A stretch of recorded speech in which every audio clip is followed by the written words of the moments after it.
ଆଜି ବାପା କହିବେ ସିଏ ତାଙ୍କ ଘର ପାଇଁ ସାକ୍ରିଫାଇସ୍ କ'ଣ ମାନେ କରିଛି? ଜେଜେବାପା ମା ଆଉ ଦାଦା ଆଉ ବାପାଙ୍କ ପାଇଁ କ'ଣ ସବୁ ସାକ୍ରିଫାଇସ୍ ମାନେ କ'ଣ ସବୁ କରିଛନ୍ତି? ମୁଁ କ'ଣ କରିଛି ହେଲା। ଆଚ୍ଛା ମୁଁ ତ ବ୍ୟାଙ୍କ ଜବ୍ କଲି। ବ୍ୟାଙ୍କ ଜବ୍ ପାଇଲା ପରେ ଠିକ୍ 6-7 ବର୍ଷ ପରେ ମୁଁ ତ ପ୍ରତିବର୍ଷ ଗାଁକୁ ଯାଏ, ଯେତେବେଳେ ଯାହା ଦରକାର ପଇସା 1000 500 2000 ଏମିତି ଦେଇକି ଆସେ। ବାପା ବୋଉକୁ ଦେଇ, ବାପାଙ୍କୁ ଦିଏନି ପଇସା, ବୋଉକୁ ଦିଏ, କାରଣ ବୋଉ ସେତେବେଳେ ପଇସା ରଖୁଥିଲା।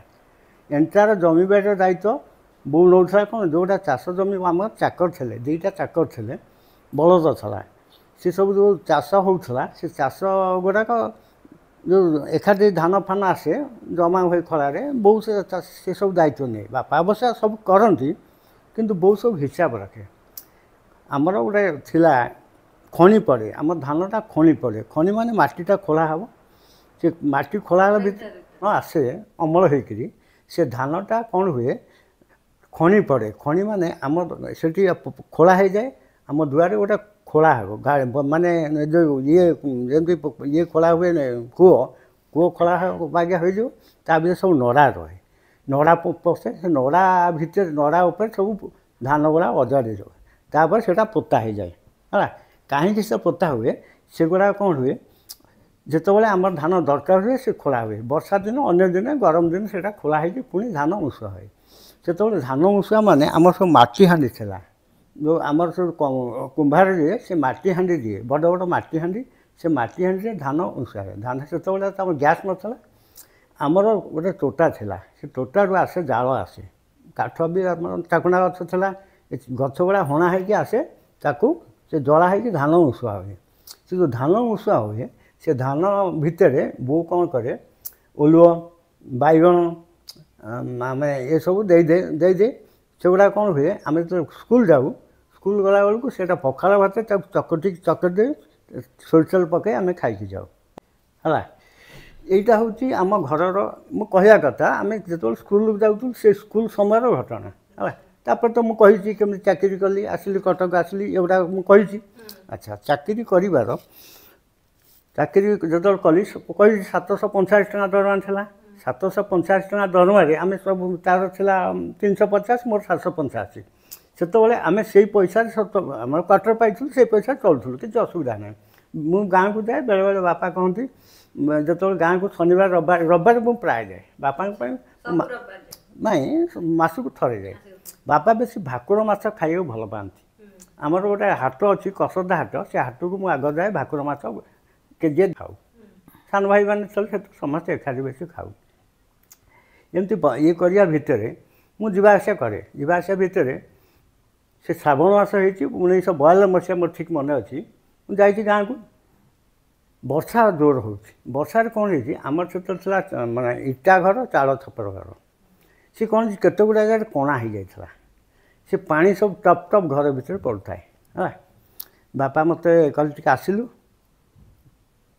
ମୁଁ କହିଲି କ'ଣ ହେଲା, ନା ଏ ଘରକୁ ଟିକେ ଆ। ସେ ଘରକୁ ଗଲି, ମୁଁ କହିଲି କ'ଣ, ଦେଖିଲୁ ଇଏ କ'ଣ, ମୁଁ କହିଲି ନାଇଁ ଇଏ ତ ପାଣି ଗୁଡ଼ାକ। ମୁଁ କହିଲି ପାଣି କେମିତି ହେଉଛି, ନା ଉପରୁ ଟିକେ ଅନା, ଏ ଚାଳ ଗୁଡ଼ାକ ସବୁ କଣା ହେଇ ପାଣି ପଡ଼ୁଛି। ମୋତେ କହିଲେ, ତାପରେ ଆଉ ଟିକେ ଡାକିଲେ, ତୁ ଆଉ ଟିକେ ଆସିଲୁ। ଆମ ଘର ସାଇଡ଼ ସେତେବେଳେ କୋଠା ହେଇଯାଇଛି, ବୁଝିଲ କି।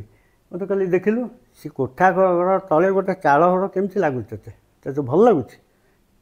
ମୁଁ କହିଲି ନାଇଁ ଭଲ ଲାଗୁନି। ମୁଁ କ'ଣ କରିବା କହୁନା, ତୁମେ କହୁନା କ'ଣ କରିବା?